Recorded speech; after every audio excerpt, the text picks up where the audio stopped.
Hello friends, good morning, Radhe Radhe. তোমরা সবাই কেমন আছো? আশা করছি তোমরা সবাই ভালো আছো। আমি অঙ্কিতা, আমি আজকে আরেকটা ভিডিও নিয়ে তোমাদের সামনে চলে এলাম। তো চলো শুরু করছি ভিডিওটা। দেখো সকাল সকাল পুজো টুজো সবই হয়ে গেছে আগের দিনের মতো। প্রথম থেকে বলেন তাহলে সবগুলো তাহলে ওটা তুলেছি। হ্যাঁ, আমার নাতনিকে ঠিক মতো খাবার দিতে পারলাম না। ও রুটি খাবে, ওর মা ভাত করেছে। মাত্র একটা রুটি একটা আম খেয়ে স্কুলে যাচ্ছে, মনটা খারাপ। আর তার জন্য আমারও মনটা খারাপ। আর আপনাদের কমেন্ট পাচ্ছি না, একটু কমেন্ট করবেন। আমার নাতনিটা এত কষ্ট করছে, ওকে একটু উৎসাহ দেবেন, এই আর কি বলবো। সো গাইস, এখন বাজে রাত 8:30 মতো। এখন আমি রেডি হচ্ছি কাকার রিসেপশনে যাওয়ার জন্য। তো চলো যাওয়া যাক। এখানে কিন্তু নতুন বউ, অ্যাকচুয়ালি সম্পর্কে দিদা মানে ঠাম্মি হয়, তো এখনও বয়স হয়নি তো ঠাম্মি হওয়ার, ওই জন্য আমি বৌদি বলেই ডাকি। আর নতুন বউ বলি, ওই যে মানে শুভমের মা। এখানে অনুকে সাজিয়ে দিচ্ছিল মেকআপ দিয়ে। এই যে মেকআপ দিয়ে সাজিয়ে দিচ্ছিল। আমার বোন আবার সাজতে ভীষণ ভালোবাসে, কিন্তু আমার অতটা মেকআপ টেকআপ পছন্দ হয় না। আমি মেকআপ দিই না বলতে গেলে। আমার শুধু একটাই সাজ, জামা প্যান্ট আর হচ্ছে সামান্য একটু লিপস্টিক, ব্যাস। আর কোনো মেকআপ আমি করি না। তো লজটা ছিল বাড়ির একদমই পাশে, 2 পা হাঁটলেই লজ। ওই জন্য কোনো গাড়ি টাড়ির ব্যাপার নেই, হেঁটে হেঁটেই চলে এসেছি লজে। 2 মিনিটের ব্যাপার। ওখানে কিন্তু আমার দাদা আর বুনু গিয়ে লাইটিং দেখছিল। আর লজটা কিন্তু বেশ সুন্দর করে সাজিয়েছিল। দেখো চারিদিকে কতটা সুন্দর করে সাজানো, আর বেশি ভালো লাগছিল লাইটিংগুলোর জন্য। চলো এবার আস্তে আস্তে উপরে যাওয়া যাক, যেখানে কাকার কাকিমারা ফটোশ্যুট করছে। এই যে দেখো, দেখতে দেখতে 3 তলাতে এসে গেছি।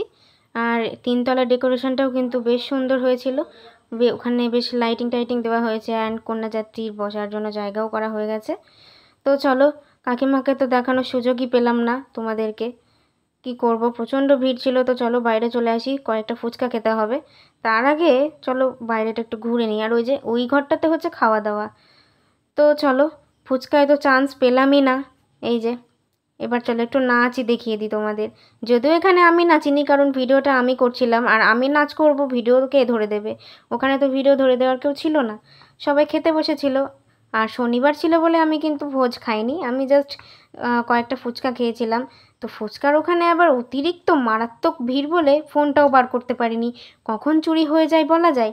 তো এখানে আমরা যখন নাচের প্রোগ্রাম করতাম, সেখানে যে ধোঁয়া ধোঁয়া লাইটগুলো দিত, এখানেও দেখছি সেই ধোঁয়া ধোঁয়া লাইটগুলো দিয়েছে।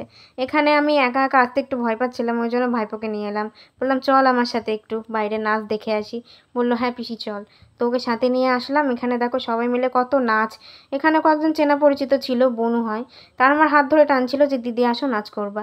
কি করব বলো, ছোটদের সাথে কি নেচে মজা হয়? ওই জন্য আমি যাই না, বলছি না না তোরা নাচ কর, আমি ভিডিও তুলছি। তো দেখো চারিদিকটা বেশ কিন্তু সুন্দর লাগছে। আর মানে এই নাচের জায়গাটায় কিন্তু খুব একটা বেশি ভিড় ছিল না। যত রাত হচ্ছিল তত ভিড় বাড়ছিল, কিন্তু আমি বেশি রাত অবধি থাকিনি।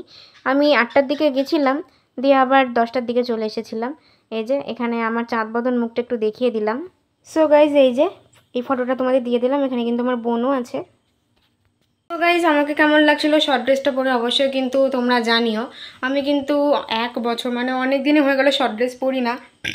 মানে শুটিংয়ে যাবে, শুটিংয়ে গিয়ে তো সবসময় শর্ট ড্রেস পরা হয় না, যেহেতু এটা গ্রাম্য অঞ্চল। আর শর্ট ড্রেস পরলে কার পছন্দ কার অপছন্দ কে কী বলবে, ওই জন্য ঠাকুর দেখতে ছাড়া কিন্তু আমি শর্ট ড্রেস পরিই না। বিয়ে গেলেও কিন্তু আমি ওই সালোয়ার, লং ফ্রক, লেহেঙ্গা এগুলোই পরি। তো কালকে কি মনে হলো, আর কাদা তো ওই জন্য আর অন্য কিছু পরতে ইচ্ছে করলো না, শর্ট ড্রেসই পরে গেলাম।